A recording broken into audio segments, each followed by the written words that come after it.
Hello students, next topic is magnetostatics, study magnetic fields part 1।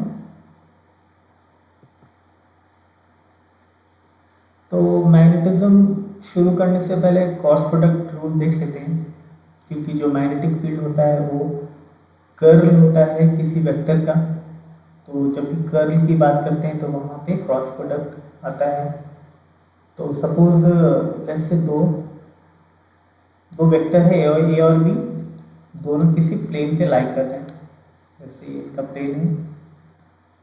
तो ए cross B का जो direction होगा हमेशा इस प्लेन के नॉर्मल के डायरेक्शन के अलाउंग होगा। इसको राइट हैंड थंब रूल से भी देख सकते हैं। सपोज एक आर्बिट्री राइट हैंड ड्रॉ करते हैं लाइक दिस।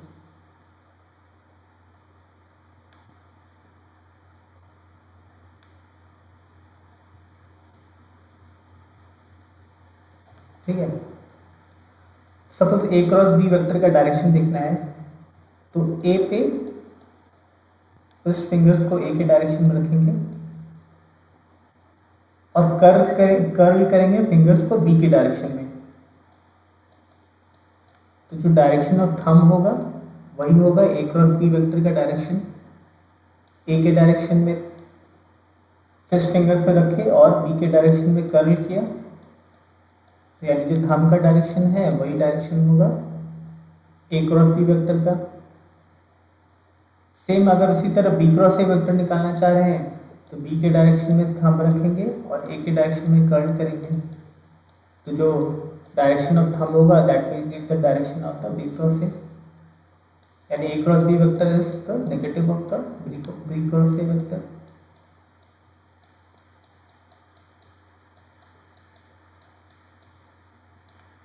ठीक है, आगे देखते हैं। स्टार्ट करते हैं बायो-सावर्ट लॉ से। जैसे इलेक्ट्रोस्टैटिक का फंडामेंटल लॉ होता है that is the Coulomb's law, जहाँ से इलेक्ट्रिक फील्ड को कैलकुलेट करते हैं, वहीं से अगर किसी भी पॉइंट पे मैग्नेटिक फील्ड कैलकुलेट करना चाहते हैं due to a current source. ठीक है, सपोज एक कोई करंट सर्किट है, कोई करंट सोर्स है, करंट लूप है, उसका एक पार्ट लेते हैं।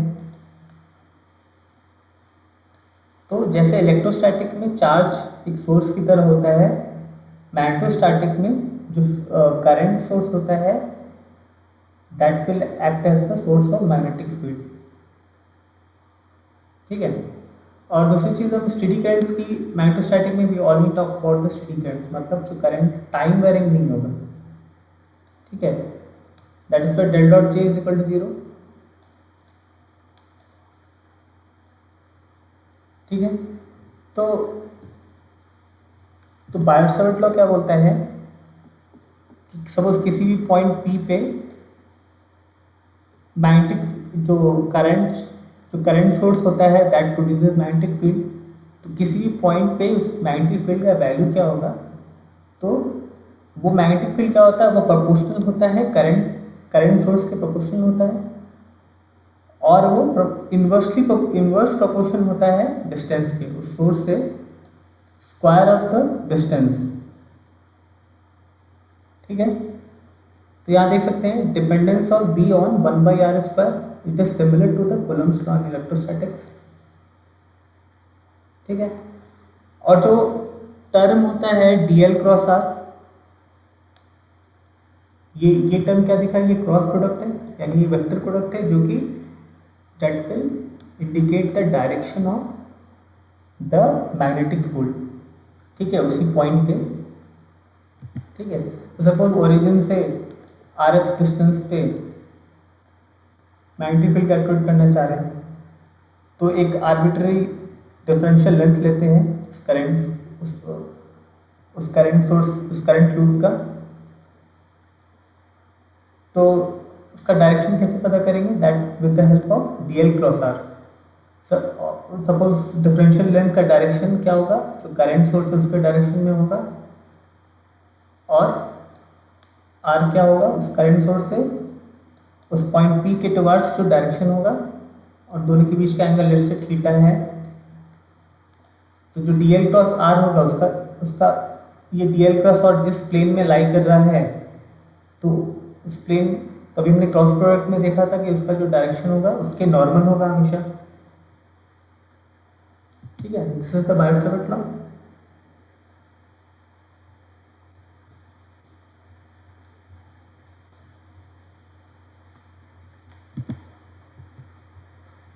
से एग्जांपल देख लेते हैं। सपोज एक फाइनाइट करंट लेंथ है, किसी भी लेंथ का है, किसी भी पी पॉइंट पे मैग्नेटिक फील्ड फाइंड करना चाह रहे हैं। हाँ, वन थिंग मोर, जो mu naught by 4 pi is the proportionality constant for Biot Savart law. ठीक है, where mu naught is called the permeability of free space. आगे देखेंगे मैग्नेटिक मटेरियल्स पढ़ेंगे तो म्यू नॉट का क्या सिग्निफिकेंस होता है।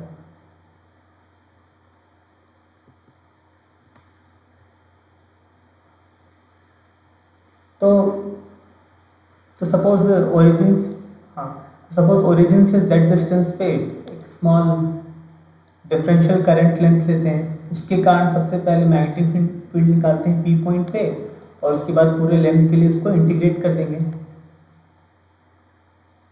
सपोज dz लेंथ के कारण जो डिफरेंशियल मैग्नेटिक फील्ड होगा that will be mu naught by 4 pi into I into dz cross are.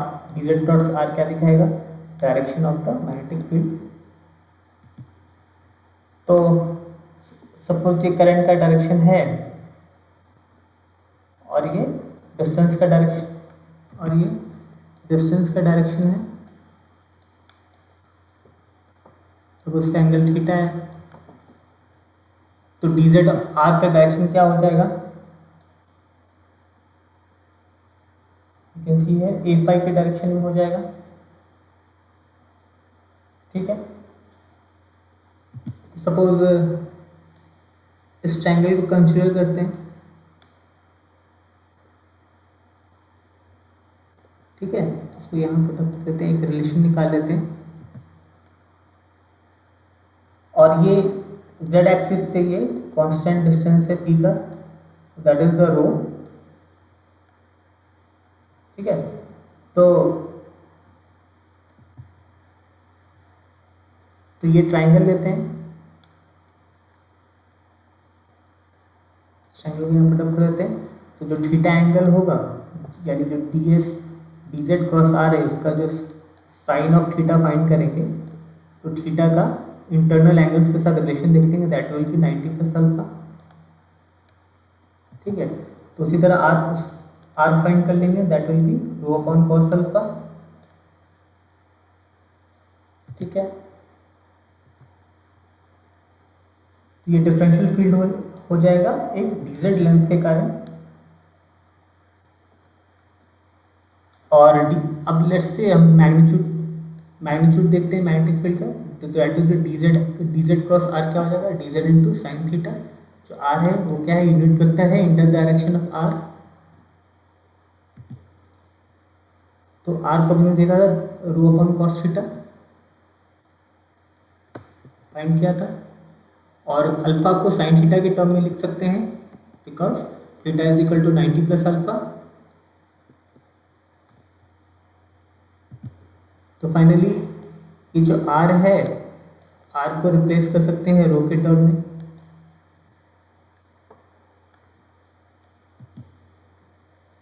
ठीक है, और dz को फाइनली यहाँ पे दो वेरिएबल है z और थीटा, तो z को रिप्लेस कर देते हैं थीटा के टर्म में। फाइनली dz हमें क्या मिलेगा? Rho into cos x square theta into T theta. ठीक है, और फाइनली इसको इंटीग्रेट कर देंगे थीटा को। यहाँ देख सकते हैं कि थीटा किस पे डिपेंड करता है? अल्फा पे।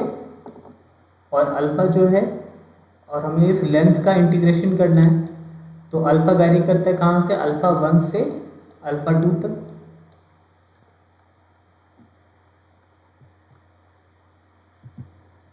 तो फाइनली थीटा का इंटीग्रेशन क्या? 90 प्लस अल्फा 1 से 90 प्लस अल्फा 2 तक। ठीक है, तो फाइनली ये हमें रिलेशन मिला। तो depending on the value of the alpha 1 and alpha 2, हम किसी भी पी पॉइंट पे मैग्नेटिक फील्ड फाइंड कर सकते हैं। केस लेते हैं, सपोज ये इन्फिनिट वायर है, तो इन्फिनिट वायर के केस में क्या हो जाएगा, alpha 2 will tends to 90 degree, और अल्फा 1 क्योंकि इन्फिनिट है ये -90 डिग्री पे चला जाएगा। ठीक है, इसको बायोट्स आगे एम्पेयर सर्किट लॉ देखेंगे, वहाँ भी इसको डिराइव करेंगे। और इसी तरह अगर सेमी इन्फिनिट वायर है तो अल्फा 1 0 हो जाएगा।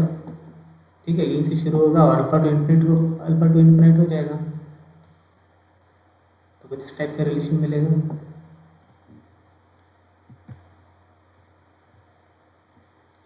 यहाँ पे क्या देखते हैं, इन्फिनिट वायर के केस में क्या हो रहा है, जो मैग्नेटिक फील्ड है it is inverse to the distance. इस वायर से जो डिस्टेंस है उसके इनवर्स प्रोपोर्शनल है, और it is proportional to the magnitude of the current. दोनों ही केस में वही है।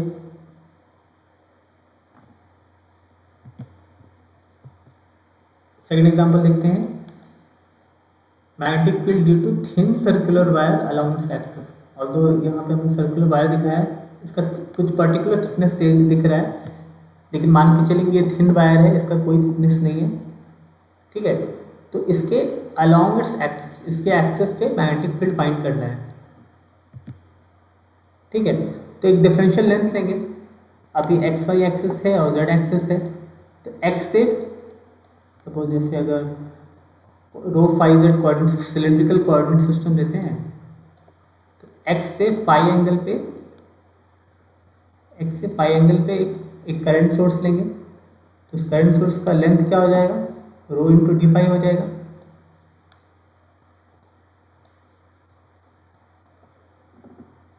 ठीक है, तो इस करंट सोर्स से इस किसी z axis any point along the axis of z पे मैग्नेटिक फील्ड फाइंड करेंगे।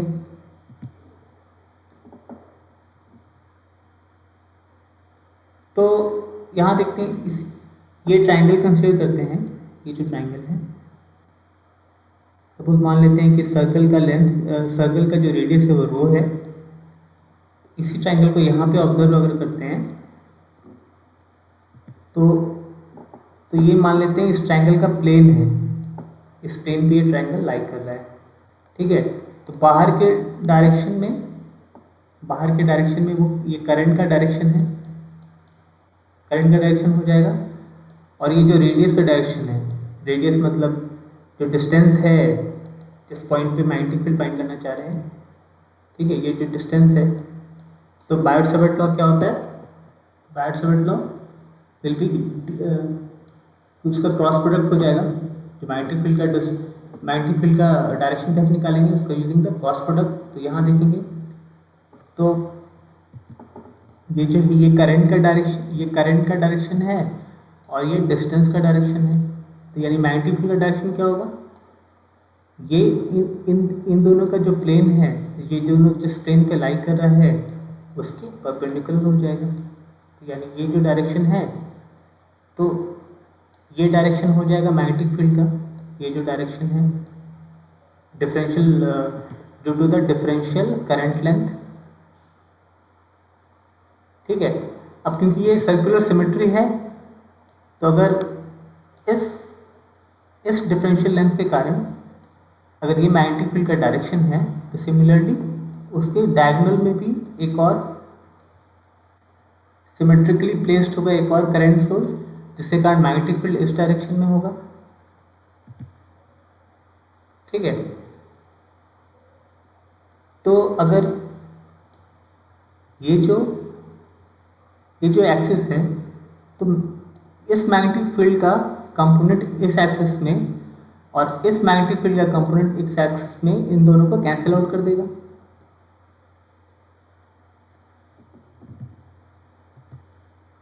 ठीक है, तो अगर पहले डिफरेंशियल मैग्नेटिक फील्ड अगर फाइंड करते हैं, तो इसके कारण जो मैग्नेटिक फील्ड क्या होगा, that is μ0/4π into I into differential length rho D phi, और क्रॉस प्रोडक्ट यूनिट वेक्टर है डिस्टेंस के डायरेक्शन में, बटा स्क्वायर ऑफ द डिस्टेंस। अब हमने देखा क्योंकि ये जो दो सोर्स है, दो डिफरेंशियल सोर्स है, दोनों सिमेट्रिकली प्लेस्ड है, तो इनका जो कॉस थीटा वाला टर्म होगा वो कैंसिल आउट हो जाएगा, बचेगा सिर्फ साइन थीटा वाला term along the Z axis. मतलब इनके जो जेड एक्सिस के अलॉन्ग जो कंपोनेंट है वही एग्जिस्ट करेगा। इसलिए यहाँ पे जो डिफरेंशियल मैग्नेटिक फील्ड कैलकुलेट करें वो 2 टाइम्स कर दिए हैं दोनों के कारण अलॉन्ग द जेड एक्सिस वो होगा, ठीक है। और साइन थीटा टर्म क्यों लिया गया, तो इसका अगर यहाँ पे थीटा है, सपोज ये एंगल थीटा है, तो ये एंगल 90 माइनस थीटा हो जाएगा और ये थीटा हो जाएगा, ठीक है। तो ये dv जो कैलकुलेट करें इसका इधर ये cos थीटा वाला टर्म होगा, सिमिलरली इस मैग्नेटिक फील्ड का भी इधर cos थीटा वाला टर्म होगा, तो ये दोनों टर्म एक दूसरे को कैंसिल आउट कर देंगे, तो जो साइन थीटा वाला टर्म होगा दोनों का एडअप हो जाएगा z के डायरेक्शन में, ठीक है। That is it is 2 times of mu naught by 4 pi I into root d phi by r square into sine theta. अब साइन थीटा, अब इसी ट्राइंगल में वापस से देखेंगे, इस ट्राइंगल को अगर वापस से देखते हैं तो साइन थीटा क्या हो जाएगा, रो बाई आर हो जाएगा, ठीक है। इस ट्राइंगल को यहाँ पे देखते हैं तो साइन थीटा को रो बाई आर लिख सकते हैं।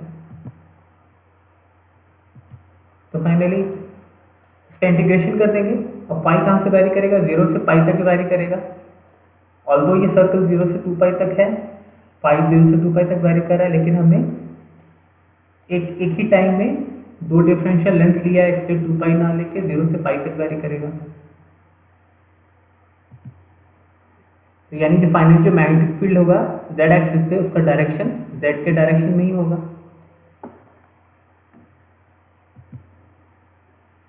ठीक है। तो फाइनली एक्सिस पे जो हमें मैग्नेटिक फील्ड ऑब्टेन करेंगे वो किस डायरेक्शन में होगा, z के डायरेक्शन में होगा।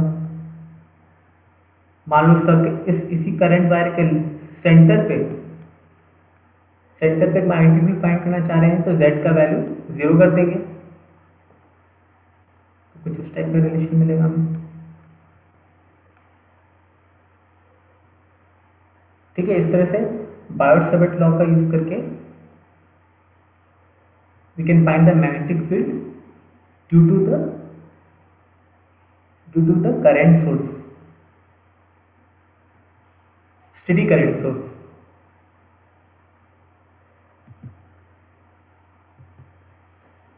ये पोस्टुलेट्स और मैग्नेटोस्टैटिक्स से देख लेते हैं। जैसे इलेक्ट्रोस्टैटिक्स में गॉस लॉ होता है, गॉस लॉ क्या होता है, that is del dot D, sorry यहाँ लिखते हैं,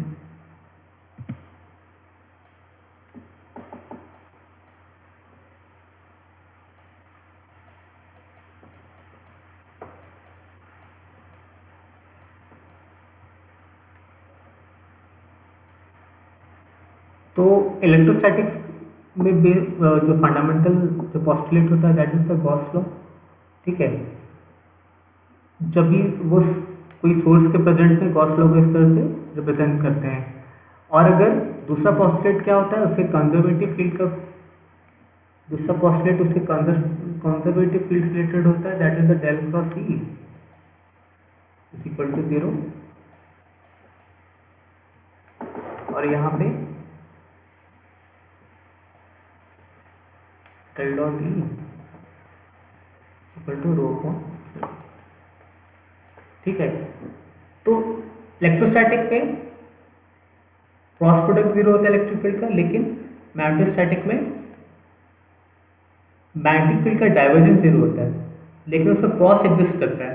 इलेक्ट्रिक फील्ड के इसमें क्या करते हैं, उसका steady, we are talking about only the steady fields, magnetostatics and electrostatics, उसके केस में उसका क्रॉस इलेक्ट्रिक फील्ड का क्रॉस प्रोडक्ट 0 होता है, जबकि मैग्नेटिक फील्ड का क्रॉस प्रोडक्ट फाइनाइट होता है, 0 नहीं होता है। सिमिलरली मैग्नेटोस्टैटिक के केस में मैग्नेटिक फील्ड डाइवर्जेंस 0 होता है, पर गॉस लॉ का डाइवर्जेंस 0 नहीं होता है इन case of any charge, any source, ठीक है।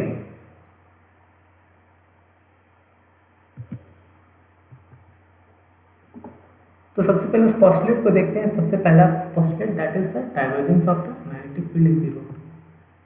तो divergence of magnetic field zero, इसका क्या मतलब है कि जब भी कोई वेक्टर का डाइवर्जेंस जीरो होता है तो उसका फील्ड सोलेनोइडल नेचर का होता है। सोलेनोइडल नेचर क्या होता है? तो सपोज ये सोलेनोइड है, इसके अंदर जो मैग्नेटिक फील्ड का फ्लो होगा, मैग्नेटिक फील्ड जो फॉर्म करता है that forms a close loop. ठीक है, जैसे यहां देख सकते हैं, सपोज कोई वॉल्यूम लेते हैं जो एस सरफेस से बाउंड है। ठीक है, तो सपोज कुछ मैग्नेटिक फील्ड लाइंस इससे एंटर कर रहा है और इससे बाहर निकल रहा है। तो यहाँ पे देखते हैं कि because del dot B zero है, यानी इस वॉल्यूम में डाइवर्जेंस बी का डाइवर्जेंस जीरो है, दैट सिंपली मीन्स जितना फ्लक्स लाइंस अंदर जा रहा है इस वॉल्यूम में, उतना ही फ्लक्स लाइन बाहर भी निकल रहा है। दैट मीन्स इसका डाइवर्जेंस जो होगा वो जीरो होगा। ठीक है, तो del dot B is equal to zero का एक मतलब और होता है कि monopoles do not exist in case of magnetic field. अगर सपोज यहाँ पे कोई मैग्नेटिक चार्ज एग्जिस्ट करता, suppose we define plus M, तो मैग्नेटिक पॉजिटिव पोल एग्जिस्ट करता, तो इस पोल के कारण ये पोल अपना कुछ मैग्नेटिक फील्ड लाइन जनरेट करता। ठीक है, तो सपोज जितना फील्ड लाइन अंदर आ रहा है तो बाहर जितना फील्ड लाइन जा रहा है, बाहर more number of field line जाएगा because of this magnetic monopole. But since magnetic monopole do not exist, they always exist in pair. ठीक है, इसलिए जितना फ्लक्स लाइन अंदर जा रहा है उतना ही फ्लक्स लाइन बाहर जा रहा है। ठीक है, कहीं पे भी अगर एक वॉल्यूम सरफेस लेते हैं तो जितने मैग्नेटिक फील्ड लाइंस अंदर जा रहा है उतना ही मैग्नेटिक फील्ड लाइंस बाहर की तरफ भी जा रहे हैं।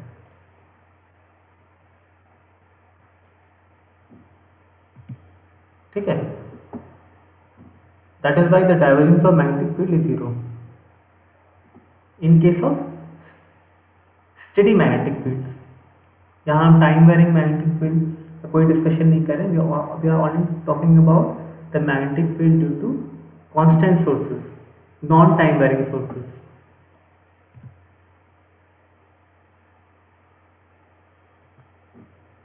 नेक्स्ट देखते हैं Ampere circuit law. Ampere circuit law क्या कहता है कि circulation of magnetic field density, अच्छा जो बी वेक्टर होता है we also denoted as the magnetic flux density.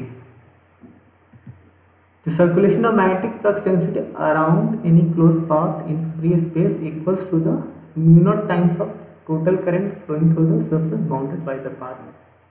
Simple सा ये कह रहा है कि सपोज एक सरफेस लेते हैं, ओपन सरफेस ले रहे हैं, उस ओपन सरफेस का बाउंड्री को एक सर्कुलेशन सी से बाउंड कर रहे हैं। तो एम्पियर सर्किट लॉ क्या कहता है कि इस सी सर्कुलेशन में, इस सी लूप में कितना मैग्नेटिक फील्ड फ्लो करेगा, क्योंकि magnetic field forms close loop. तो इस मैग्नेटिक फील्ड और ये करंट सोर्सेज हैं, तो इन करंट सोर्सेज के कारण मैग्नेटिक फील्ड डेवलप होगा। ठीक है, सपोज ये एक करंट सोर्स है तो इसके कारण एक क्लोज्ड मैग्नेटिक फील्ड का एक क्लोज कंटूर डेवलप होगा। तो वो जो मैग्नेटिक फील्ड जो डेवलप हो रहा है उसका वैल्यू कितना होगा इस क्लोज कंटूर में, it is determined with the help of Ampere circuit law. Ampere circuit law क्या कहता है, circulation of the magnetic flux density, यानी the B dot D L, इसका जो सर्कुलेशन है वो किसके प्रोपोर्शनल है, इस लूप से जितना करंट पास कर रहा है, टोटल करंट उसके प्रोपोर्शनल है। ठीक है, तो सपोज करो यहाँ पे, क्योंकि ये लाइन इंटीग्रल है तो यहाँ पे स्टोक्स थ्योरम लगा के इसको सरफेस इंटीग्रल में कन्वर्ट कर देते हैं। ठीक है, और मान लेते हैं टोटल करंट को रिप्रेजेंट करते हैं I is equal to J dot D S से, करंट डेंसिटी के सरफेस इंटीग्रल के टर्म्स में। और दोनों लेफ्ट LHS और RHS को कंपेयर करते हैं तो we obtain an equation which is also the second postulate of magnetostatics. जैसे कि इलेक्ट्रोस्टैटिक में जो गॉस लॉ होता है that is the del dot E is equal to rho upon epsilon not,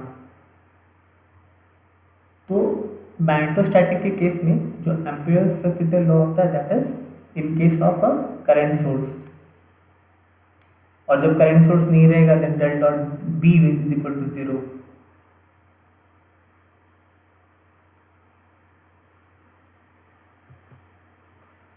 finally जो पॉस्टुलेट्स मैग्नेटोस्टैटिक से उसका integral differential form दोनों देख लेते हैं that is the B dot ds is equal to 0, ठीक है। और B dot ds is equal to 0 क्योंकि हमने यहाँ पे देखा था एक क्लोज सरफेस ले रहे हैं, ठीक है, क्योंकि del dot B is equal to 0 है तो पूरा नेट फ्लक्स अगर निकालते हैं इस वॉल्यूम के सरफेस से नेट फ्लक्स फाइंड कर रहे हैं B dot ds, net flux of magnetic field it turns out to be 0,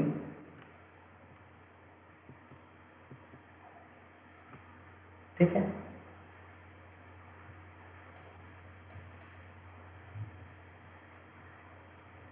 उसी तरह अगर कोई करंट सोर्स रहेगा तो जो मैग्नेटिक फील्ड का कर्ल बनेगा that will be proportional to the current density.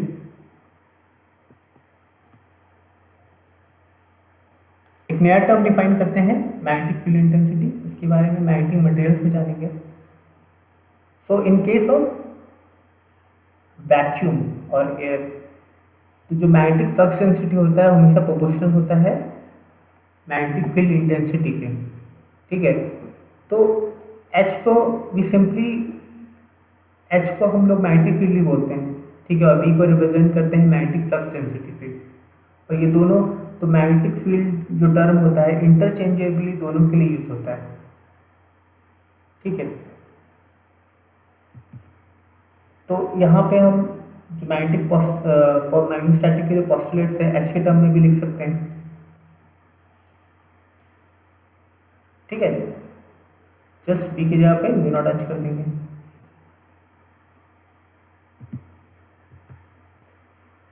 Ampere circuit law कुछ एग्जांपल्स देख लेते हैं। सपोज फाइंडिंग ऑफ H यानी magnetic field due to infinite wire of radius rho naught carrying a constant current I in the z direction। Suppose z direction में कोई current source है, current wire है जिसका radius row not है, ठीक है। तो पहले इनसाइड रीजन को देख लेते हैं। तो इनसाइड रीजन में तो एम्पियर सर्किट लॉ क्या बोलता है कि उस रीजन में कोई भी पर्टिकुलर एम्पेरियन लूप लेते हैं तो उसमें मैग्नेटिक फील्ड का सर्कुलेशन क्या होगा, that will be equal to the total current inside the Amperian loop, ठीक है। तो फॉर इनसाइड रीजन अगर अंदर के रीजन में कोई एम्पेरियन लूप लेते हैं तो उस लूप के अंदर कितना करंट होगा, दैट विल बी द जो करंट डेंसिटी है मल्टीप्लाइड बाय द एरिया, ठीक है। तो यहाँ पे एम्पियर सर्किट लॉ का फॉर्मूला पुटअप कर देते हैं। तो अगर कोई करंट सोर्स है तो using the right hand thumb rule अगर करंट का डायरेक्शन ऊपर की तरफ है I तो राइट हैंड थंब रूल से मैग्नेटिक फील्ड का डायरेक्शन फाइंड कर सकते हैं। तो इस केस में अगर AZ करंट का डायरेक्शन है तो मैग्नेटिक फील्ड का डायरेक्शन FI के डायरेक्शन में होगा using the with the help of magnetic field with the help of right hand thumb rule, ठीक है। तो यहाँ पे सर्कुलेशन फाइंड करते हैं कि मैग्नेटिक फील्ड है उसका डायरेक्शन FI के डायरेक्शन में होगा तो उसको एक वेक्टर इनटू इस मैग्नीट्यूड इनटू डायरेक्शन के टर्म में लिख सकते हैं और उसका डॉट ले लेंगे, ठीक है, DL। तो dl क्या हो जाएगा, that will be differential length rho into d phi हो जाएगा। उसका डायरेक्शन भी क्या होगा, ए फाई की डायरेक्शन में ही होगा। ठीक है, finally inside the wire the current the magnetic field will be proportional to the radius। ठीक है,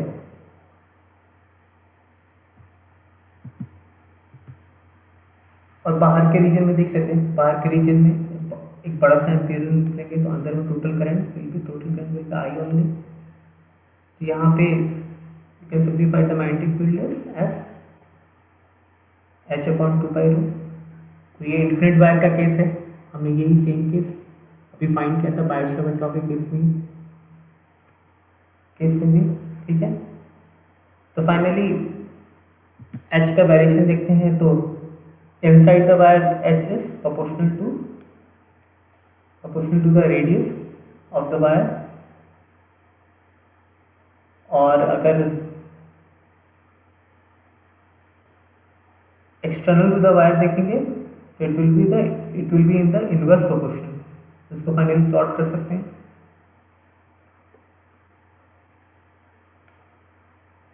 सो for rho less than rho naught it will be proportional, it will be directly proportional to the distance from the origin and then inversely proportional।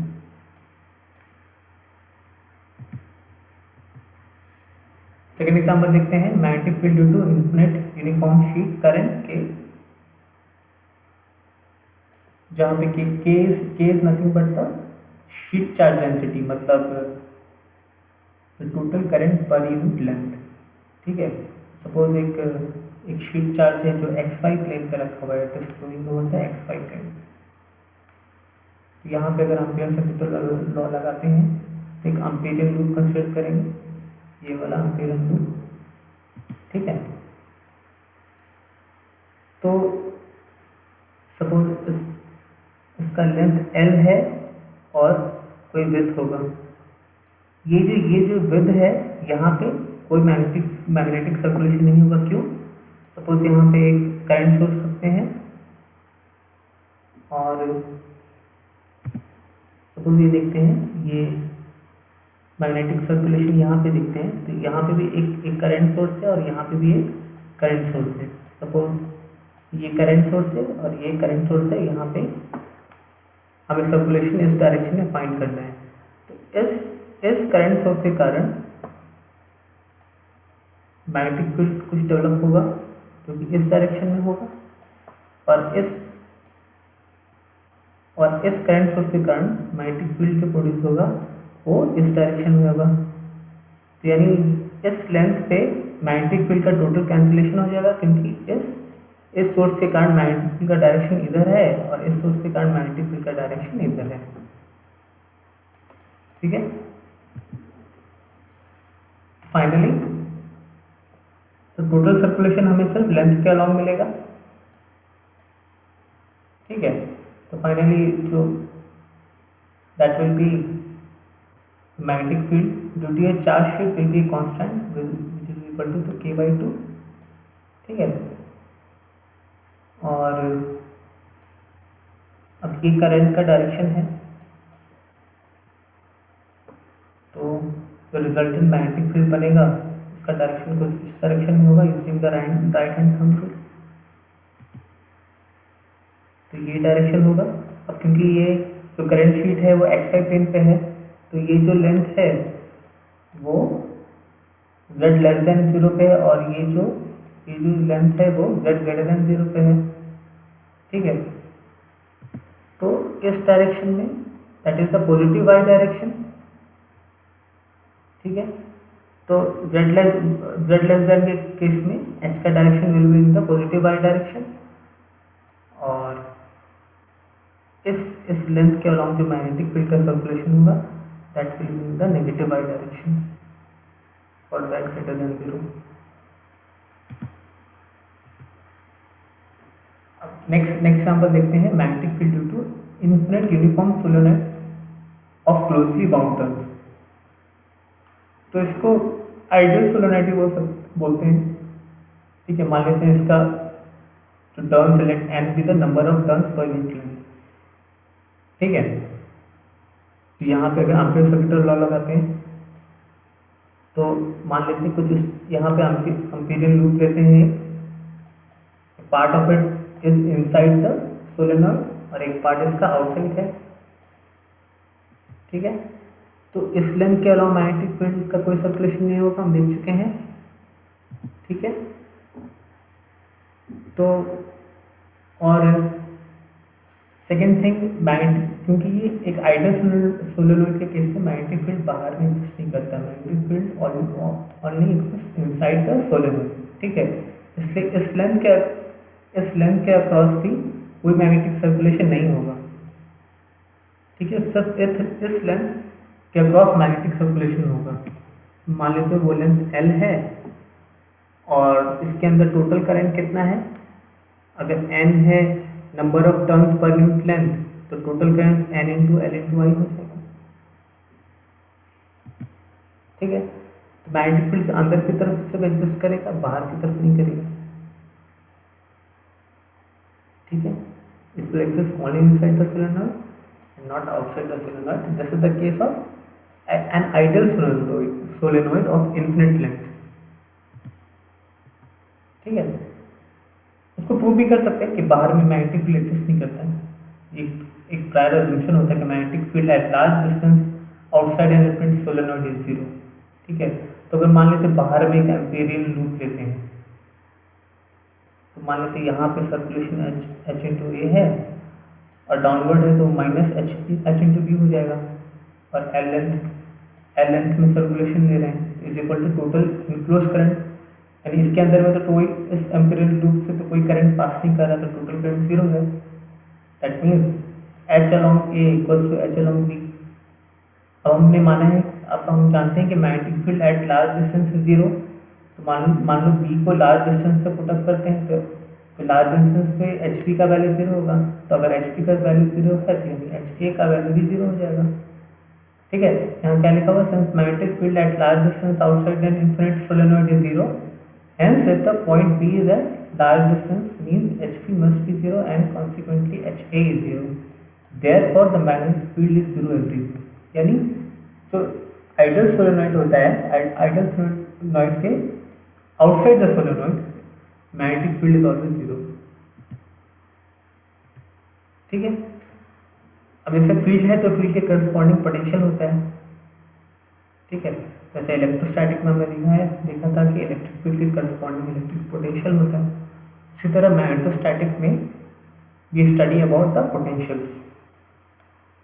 ठीक है, यहाँ पे vector और scalar magnetic potential दोनों study करते हैं, क्योंकि जो मैग्नेटिक फील्ड होता है वो डिपेंड करता है करंट डेंसिटी पे, which is the vector quantity, तो उसके corresponding we derive magnetic vector potential.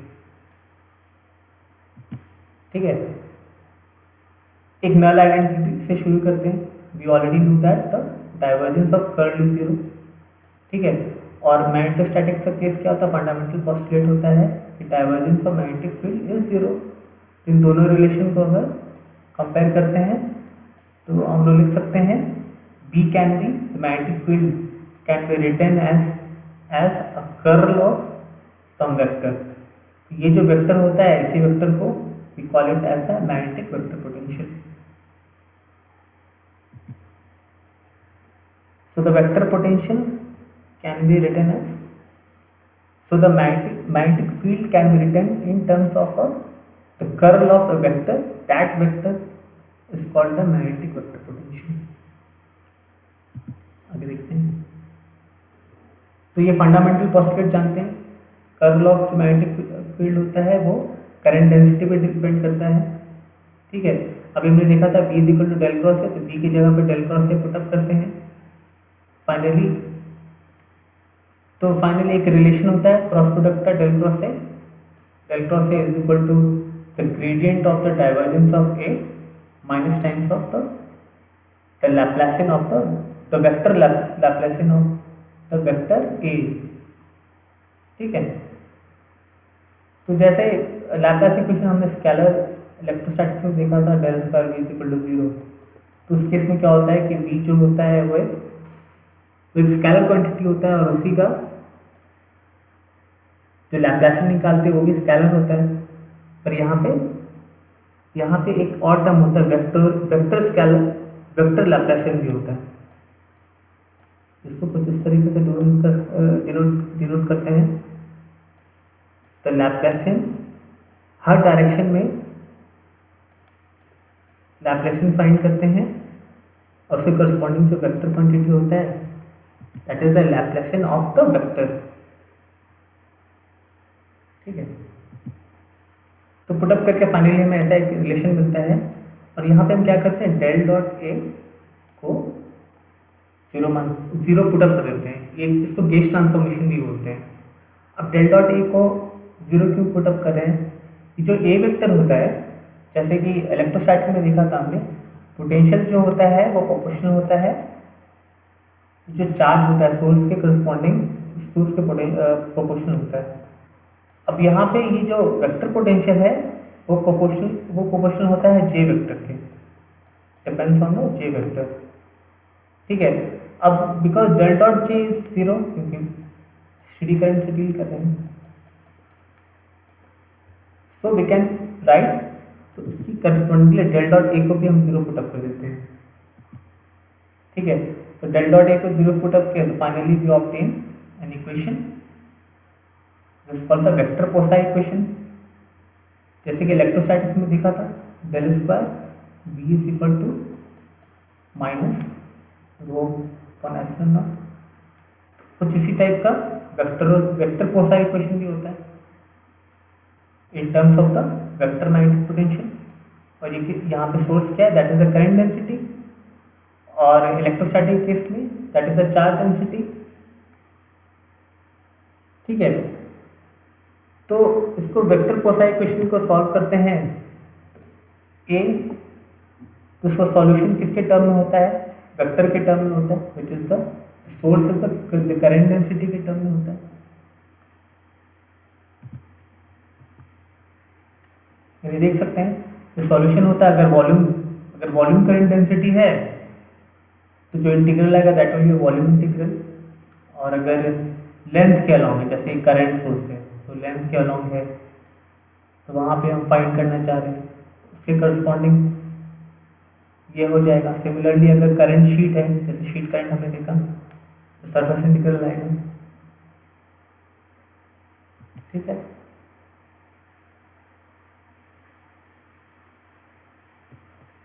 इसका एग्जांपल देख लेते हैं। क्या है question, find the vector potential at point P X Y zero, यानी एक्स वाई प्लेन पे फाइंड करना है, in the bisecting plane of two parallel plane wires. ये दो वायर्स है जिसका लेंथ 2L है, जिसका लेंथ फाइनाइट वायर है, और ये एक्स वाई प्लेन इसका बाइसेक्टिंग प्लेन है, और ये किस पॉइंट पे लोकेटेड है, प्लस माइनस d/2 पॉइंट्स पे लोकेटेड है, and they are carrying equal and opposite current. तो अभी हमने यहाँ पे ये फॉर्मूला देखा, जब लेंथ वायर सोर्स जो होगा वो लाइन सोर्स होगा तो उस केस में ये फॉर्मूला यूज करेंगे। ठीक है, तो यहाँ पे अब दो सोर्स है, वन है, सोर्स 1 और 2 है, तो जो ए वेक्टर है वो a1 और a2 का वेक्टर समीशन हो जाएगा। किसी भी आर्बिट्ररी पॉइंट xy प्लेन पे ए वेक्टर फाइंड करना है। ठीक है, तो सपोज कोई भी पॉइंट बी पॉइंट लेते हैं। ठीक है, तो सपोज यहाँ पे एक आर्बिट्ररी dz आर्बिट्ररी लेंथ लेते हैं, उसका rth डिस्टेंस जिसको मान लेते हैं r1, और r2 के केस में r2 मान लेते हैं r2 डैश। ठीक है, और इसका लेंथ कैलकुलेट कर लेंगे, डिस्टेंस कितना है। तो जैसे केस 1 के केस में ये जो r डिस्टेंस है वो कितना हो जाएगा, दैट विल बी, तो वो z ये डिस्टेंस मान लो इसे z है, और ये मान लेते हैं r1 है, तो r1 square plus z square हो जाएगा। और r1 कितना हो जाएगा, ये जो डिस्टेंस है, तो r1 क्या हो जाएगा, that will be equal to x square plus 5 plus t/2 square under root similarly उसी तरह R2 भी हो जाएगा।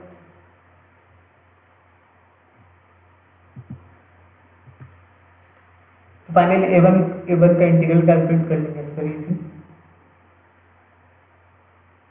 और लेंथ, क्योंकि dz वैरी कर रहा है तो dz माइनस, यहाँ देख लेते हैं, लेंथ जो है डुअल लेंथ का है तो माइनस L से L के बीच में वैरी कर रहा है। और R1 किस में है, Z के टर्म में, R2 भी है Z के टर्म में। तो यहाँ पे R1 के जगह पे हम Z के टर्म में लिखेंगे dz upon R1 plus R1 square plus Z square under root, इसका इंटीग्रेट कर देंगे इसको। तो फाइनली हमको कुछ इस टाइप का फॉर्म मिलेगा। सिमिलरली A2 के केस में वही होगा। और फाइनली उस पॉइंट पे, ई पॉइंट पे टोटल वेक्टर पोटेंशियल होगा, दोनों सोर्स के कारण इंडिविजुअल वेक्टर पोटेंशियल का समेशन होगा। ठीक है, तो finally we will obtain relation something like this. ठीक है, और अगर इसी को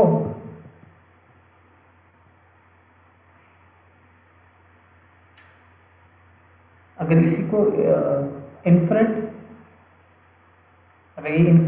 अगर ये ट्रांसमिशन लाइन का इन्फिनिट ट्रांसमिशन लाइन होता है तो L टेंड्स टू इन्फिनिटी होता है, L टेंड्स टू इन्फिनिटी होगा, then we will obtain relation something like this. ठीक है, L को इन्फिनिटी कर देंगे, लिमिट ले लेंगे L टेंड्स टू इन्फिनिटी।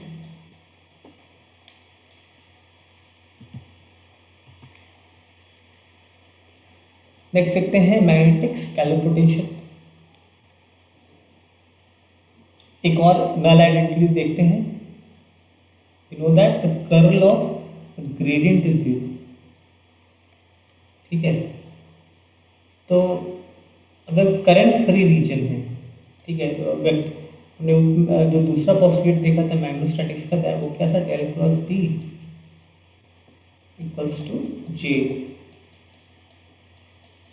मान लो J करंट फ्री रीजन, तो J इज इक्वल टू 0 हो जाएगा। ठीक है, तो इन दोनों रिलेशन को अगर कंपेयर करते हैं तो we can write P is equal to minus mu naught terms of del of Bm। Minus sign is just conventional, ये एनालॉजी है। अगर electric field, we write electric field as negative of the gradient of the potential, तो इसी का analogy लेके यहाँ पे negative sign produce करते हैं। It is a pure convention. ठीक है, और वी ऑल्सो नो दैट, ये भी जानते हैं मैग्नेटोस्टैटिक के केस में the divergence of B is 0। Finally तो B की जगह पे इसमें हमने पुटअप कर दिया, तो फाइनली जो हमें स्केलर जो लैप्लास इक्वेशन मिला,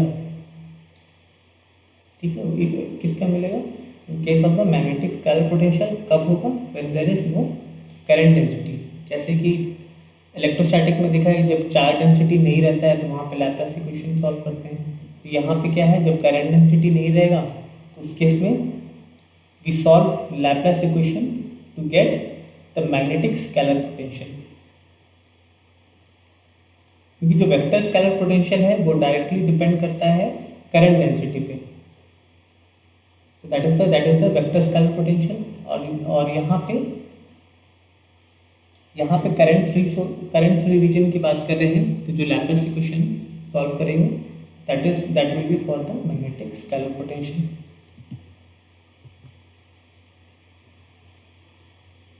ठीक है, एक एग्जांपल देख लेते हैं।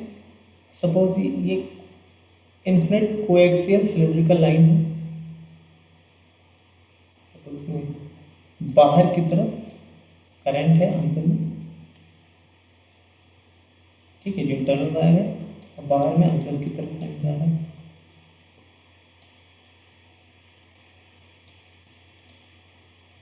ठीक है, तो यहाँ पे स्केलर H को रिप्रेजेंट कर सकते हैं negative gradient of the scalar potential.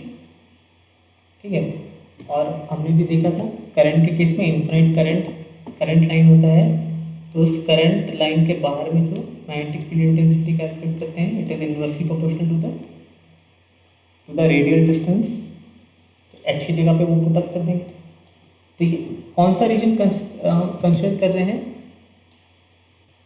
Between the region radius A to B, ये रेडियस ए है, ये बी है, यानी यहाँ का जो रीजन, ये इस रीजन में कोई भी करंट डेंसिटी एग्जिस्ट नहीं करता है। जब इस रीजन में कोई करंट डेंसिटी एग्जिस्ट नहीं कर रहा है तो ये यहाँ पे we can solve the Laplace equation for the scalar potential, magnetic scalar potential. ठीक है, क्या लिखा है? Since the current density is zero in this region we can represent the magnetic field as a gradient of scalar potential, जो यहाँ पे हमने represent कर दिया। ठीक है, अब इसको इसके ग्रेडियंट के टर्म में we will put up the simple terms of the gradient। ठीक है, फाइनली इसको सॉल्व करते हैं, ये 5 कैंसिल हो जाएगा। फाइनली इस टाइप का कुछ हमें क्वेश्चन मिलेगा और यहाँ पे बाउंड्री कंडीशन अप्लाई करते हैं। मान लेते हैं कि फाई इज इक्वल टू 0 पे एक्स एक्सिस से फाई एंगल ले रहे हैं, फाई इज इक्वल टू 0 पे जो इस पोटेंशियल की वैल्यू 0 है, तो फाइनली हमें विल गेट द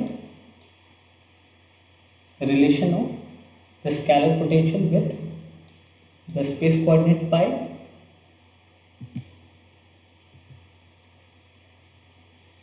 तो यहाँ पे देखते हैं वेरिएशन कैसे हो रहा है। सपोज एक्स ये फाई पे डिपेंडेंट है, सपोज एक पी पॉइंट लेते हैं। ठीक है, ये पी पॉइंट मान लेते हैं एक्स एक्सिस पे 45 डिग्री पे है, पाई/4 डिग्री, पाई/4 रेडियन पे है, पाई इज इक्वल टू पाई/4 पे है। ठीक है,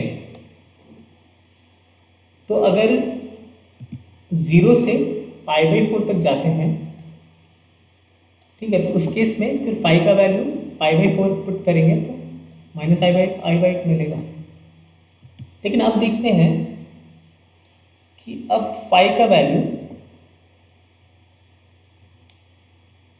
कुछ इस तरीके से हमने अपना लेंथ जो पाथ चेंज कर दिया। पाथ हमने क्या किया, पहले 0 से 2 पाई आए, फिर 2 पाई से फिर से वापस से पाई/4 तक आए, यानी टोटल हमने डिस्टेंस कितना कवर किया, 9/4, मतलब एक न्यू पाथ चूज किया। तो अब देख रहे हैं कि पॉइंट वही है, वापस उसी पॉइंट पे आए हैं, बट जो मैग्नेटिक पोटेंशियल का वैल्यू चेंज हो गया, -9 I/8 हो गया। एक और पाथ लेते हैं, सपोज एक तीसरा पाथ लेते हैं। अब दो बार 360 डिग्री ट्रैवर्स करेंगे, 2 पाई, 0 से 2 पाई, फिर से 2, फिर से पाई, वापस से उसी पॉइंट पी पॉइंट पे आएंगे। तो अब फिर से देखते हैं मैग्नेटिक पोटेंशियल का वैल्यू चेंज हो रहा है। ठीक है, तो यहाँ पे हम क्या देख रहे हैं,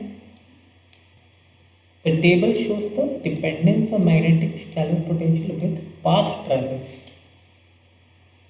ठीक है, मतलब अलग पाथ ले रहे हैं तो मैग्नेटिक पोटेंशियल का वैल्यू चेंज हो रहा है। उसी अलग पाथ से सपोज एक्स एक्सिस से शुरू कर रहे हैं और अलग पी पॉइंट पे जा रहे हैं, बट अलग अलग पाथ से जा रहे हैं, पाथ चेंज करके जा रहे हैं। जब भी पाथ चेंज कर रहे हैं तो पोटेंशियल का वैल्यू चेंज हो जा रहा है।